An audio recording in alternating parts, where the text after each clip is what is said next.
Hi friends, welcome. Love ஓ love இப்போ தாரிசில் release ஆகி ஓடிட்டு இருக்க தமிழ் லவ் ட்ராமா மூவி.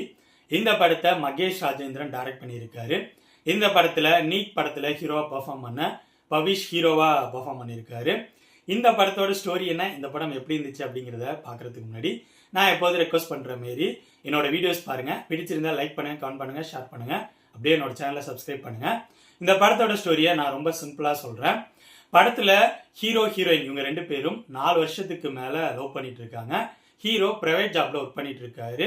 ஹீரோயினுக்காக இந்த 4 வருஷத்துல அவரோட இன்கமுக்கும் மேல நிறைய செலவு பண்ணியிருக்காரு. கிட்டத்தட்ட நிறைய கடன் வாங்கி 15 லட்சம் வரைக்கும் ஹீரோயினுக்காக அந்த 4 வருஷத்துல செலவு பண்ணியிருக்காரு.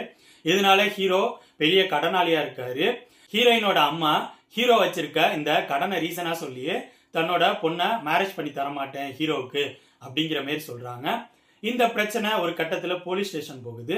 அங்க இந்த லவ் பிரச்சனை சால்வ் ஆகணும்னா என்னோட கண்டிஷனை ஹீரோயின் அக்செப்ட் பண்ணிக்கணும் அப்படிங்கிற மாரி ஹீரோ சொல்றாரு. இதுக்கப்புறம் படத்தில் நடக்கிற சம்பவங்கள் தான் லவ் ஓ லவ். இந்த படத்தை பத்தி சொல்லணும்னா இந்த படத்தோட டெக்னிக்கல் விஷயங்கள் எனக்கு நீட்டா இருக்க மாதிரி தான் இருந்துச்சு. டெக்னிக்கல் டீம் இந்த படத்துக்கு என்ன தேவையோ அதை பர்ஃபெக்டா தான் கொடுத்துருந்தாங்க. படத்தில் நடிச்சவங்களோட பர்ஃபார்மன்ஸ் செல்வராகவன், வினிதா, KS ரவிக்குமார்னு படத்தில் நடிச்சிருந்த சீனியர் ஆக்டர்ஸ்லாம் அவங்களுக்கு என்ன கேரக்டர் கொடுக்கப்பட்டுச்சோ அதுக்கேற்ற பர்ஃபார்மன்ஸை கொடுத்துருந்தாங்க. நல்லா தான் இருந்துச்சு. ஹீரோ பவிஷ், ஹீரோயின் நாகதுர்கா இவங்க ரெண்டு பேரும் நல்லா தான் பர்ஃபார்ம் பண்ணியிருந்தாங்க. இருந்தாலும் சில இடங்களில் அவங்களோட பர்ஃபார்மன்ஸ் இன்னும் கொஞ்சம் பெட்டராக இருந்திருக்கணுமோ அப்படிங்கிற மாதிரி எனக்கு தோணுச்சு. இந்த படத்தோட ஸ்டோரி அவுட்லைன் நம்ம நிறைய படங்களில் பார்த்த ஸ்டோரி அவுட்லைன் தான். ரோமியோ ஜூலியட், அப்புறம் தேவதை கண்டேன், இந்த மாரி நம்ம ஆல்ரெடி பார்த்து பழகின படங்களோட ஸ்டோரி அவுட்லைனில் இந்த படத்தை எடுத்திருக்காங்க. பட் இந்த படத்தோட ஸ்க்ரீன் பிளே எனக்கு டோட்டலாக ஒர்க் அவுட் ஆகவே இல்லை. ஏன்னா இந்த படத்தோட ஸ்க்ரீன் பிளேயில் எல்லா சீன்ஸும் மேம்போக்காக இருக்கிற மாதிரி தான் இருந்துச்சு. ஒரு சீன் கூட ஸ்ட்ராங்காக நமக்குள்ள ஒரு தாக்கத்தை உருவாக்கும் அப்படிங்கிற மாரி எனக்கு எதுவுமே தெரியல. இன்னொரு விஷயம், இந்த படத்தோட லவ் போர்ஷன் அப்படிங்கிற மாரி இவங்க பெருசாக எதுவும் காட்டவே இல்லை. அது இந்த படத்தோட மிகப்பெரிய டிராபேக். ஏன்னா இவங்க ரெண்டு பேரும் இந்த மாரிலாம் லவ் பண்ணாங்க அப்படிங்கிற மாரி ரொம்ப ஸ்ட்ராங்கான சீன்ஸ் இருந்திருந்தா நமக்குள்ள அது ஒரு இம்பாக்டை கொடுத்துருக்கும். படத்தோட கனெக்ட் ஆகுறதுக்கு அது ஒரு முக்கியமான ரீசனாக இருக்கும்.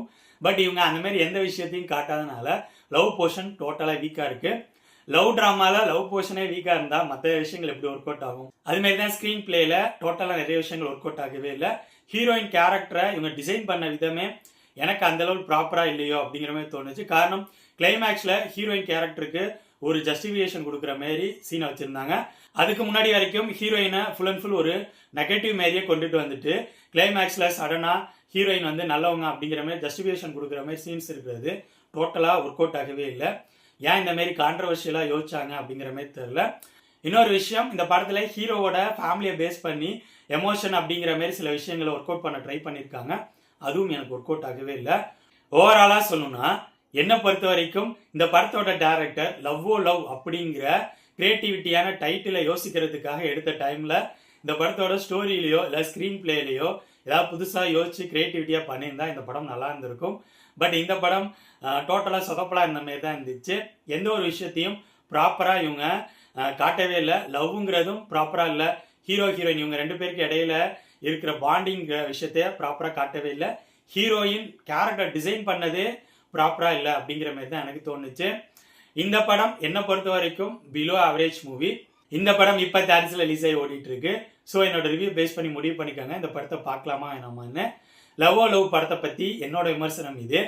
அடுத்த வீடியோவில் இன்னொரு படத்தோட ரிவ்யூவோடு சந்திப்போம்.